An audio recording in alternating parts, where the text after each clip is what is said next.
प्रिय विद्यार्थियों, balance sheet का एक बड़ा सा क्वेश्चन है जिसमें पूरी 12 प्रकार की अनुसूचियां बनेंगी। विभिन्न संदिग्ध दायित्व और संग्रह के लिए बिल सहित चिट्ठा। इसको मैंने PDF फाइल भेजा है। Example number 8, bank of Kutch limited. अनुसूचियों को पहले समझ लेंगे, फिर जो सॉल्व क्वेश्चन है उसको मैं आपको दिखाने का प्रयास कर रहा हूँ।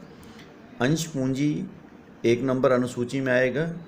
संचय, ये आपका dividend equalisation fund, building fund, ये दोनों आपका 2 नंबर अनुसूची।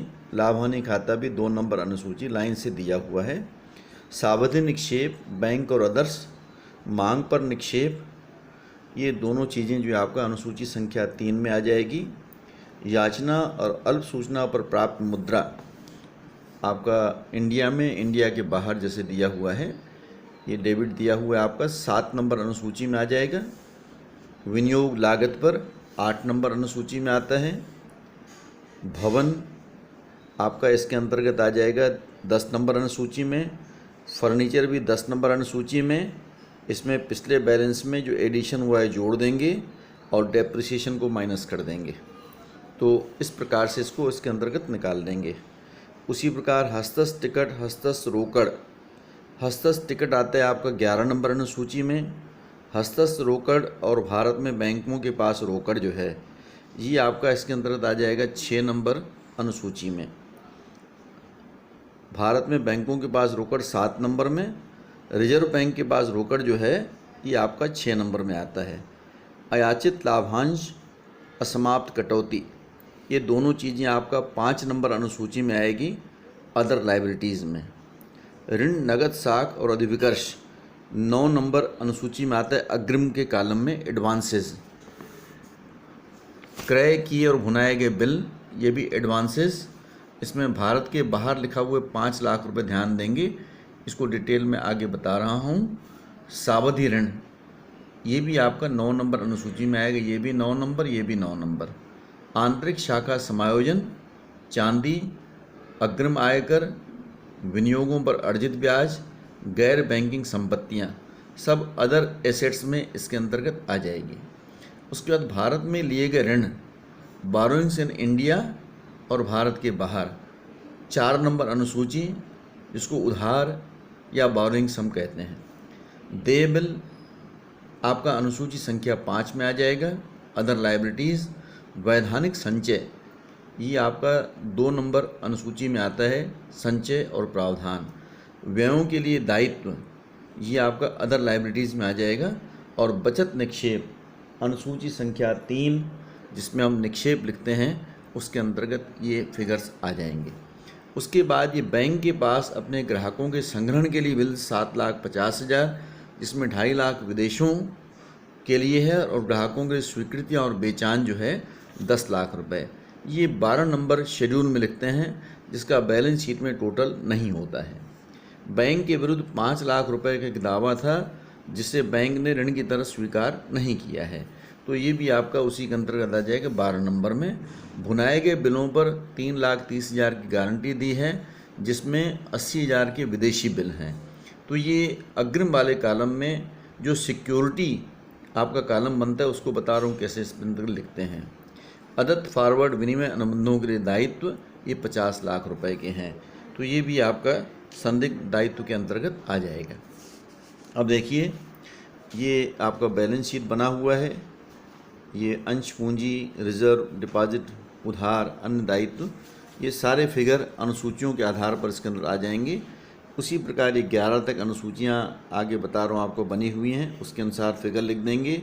राशियाँ 1000 रुपये में दिया हुआ ध्यान देंगे, इन 1000 ऑफ रुपीज़, तो ये इसके अंतर्गत 6830 कैसे आया। और ये बिल्स फॉर कलेक्शन इंडिया में और इंडिया के बाहर ये 750 रुपये कैसे आया, अनुसूचियों के माध्यम से मैं आपको बताने का प्रयास कर रहा हूँ। अनुसूची 1, हम कैपिटल बनाते हैं, अंश पूंजी। अथोराइज्ड कैपिटल लिख दिए 50,000 अंश, ये 50 लाख रुपए हो जाएंगे। 1000 में राशि लिखना है तो 5000। और चुकता पूंजी आपका 2500 रुपये। यहाँ पर देखिए, वैधानिक संचय, पूंजी संचय, अंश प्रीमियम और अन्य रिजर्व आपको बताया था, प्रॉफिट लॉस अकाउंट का बैलेंस, ये सब इसके अंतर्गत आ जाएंगे। राशियाँ पूरी 1000 में दिया हुआ है। निक्षेप के अंतर्गत ये आपका डिमांड डिपॉजिट, बैंक में अदर, सेविंग बैंक डिपॉजिट और टर्म डिपॉजिट, स्थायी जमा खाता, ये सारी चीज़ें आपका 3 नंबर में आ जाएगी। 4 नंबर में आपको बोरोइंग्स बताया मैंने, रिजर्व बैंक ऑफ इंडिया से, अन्य बैंकों से, अन्य संस्थानों से, फिर आपका भारत के बाहर जो है, ये टोटल मिलाकर आपका ये 1200 रुपये का फिगर क्वेश्चन में आपका दिया हुआ है। उसी प्रकार अदर लाइबिलिटीज़ एंड प्रोविज़न में ये bills payable, inter adjustment, interest accrued करके दिया हुआ था, और अदर्स लिखा हुआ है, अनक्लेम डिविडेंड, अनएक्सपायर्ड और लाइबिलिटी फॉर एक्सपेंस जो है व्ययों के लिए दायित्व, ये इसके अंतर्गत फिगर्स आ जाएंगे, बाकी आपके खाली हैं।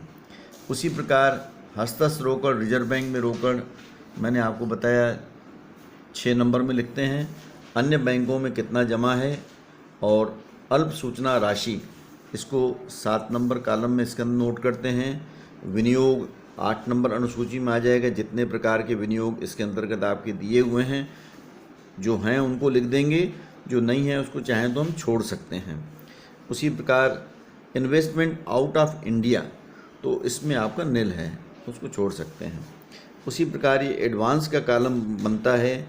3 बातें बताई, भुनाए गए और क्रय किए गए बिल 2750 1000 में दिया हुआ है, और कैश क्रेडिट ओवरड्राफ्ट, नगद साख, अधिविकर्ष और ऋण जो दिखा हुआ है डिमांड पर 26,475 1000 में राशियां दी हुई हैं, और टर्म लोन ये भी आपका दिया हुआ है 2500 रुपये।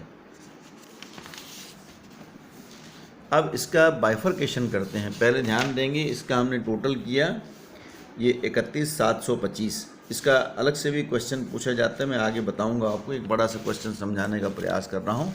अब इसका बाइफरकेशन, ये 31,725 में कितने आपके सुरक्षित हैं, कितने बैंक या सरकारी गारंटी पर हैं, ये इसको नोट कर लेंगे। 31,725 में ये ऊपर के 2 फिगर घटाएंगे तो 2750 आ जाएगा। अब इसमें से कितने भारत में और कितने भारत के बाहर, तो 500 रुपये भारत के बाहर लिखा हुआ था, 500 1000 यानी 5 लाख रुपए, तो बाकी आपका 31,250 जो है ये इंडिया में इसका कहलाएगा। इस प्रकार अग्रिम का कॉलम बना लेंगे। स्थायी संपत्तियों में ये सब आपका दिया हुआ है, एडिशन को जोड़ देंगे, प्रोविज़न को घटा देंगे, फर्नीचर में एडिशन जोड़ देंगे, प्रोविज़न को माइनस करेंगे तो आ जाएगा। अन्य संपत्तियों में 6 प्रकार के आइटम मैंने बताए, ये इस प्रकार से इसके अंतर्गत नोट कर लेंगे। और उसी प्रकार ये कंटिंजेंट लायबिलिटी, इसमें जो 3-4 फिगर दिए हुए हैं, ये आपका संदिग्ध दायित्व के अंतर्गत सब चीज़ें आ जाएंगी। मतलब आपका जो बातें मैंने इसके अंदर बताई, ये 5 प्रकार के आइटम दिए हुए हैं। ये आपका पहले 5 लाख का दिया हुआ था, 50 लाख का दिया हुआ था, 250 दिया हुआ है, 1000 में राशियाँ लिखी हुई 80,000 और 1 लाख। ये इनका टोटल करते हुए हम बैलेंस शीट को प्रिपेयर कर लेंगे। Thank you.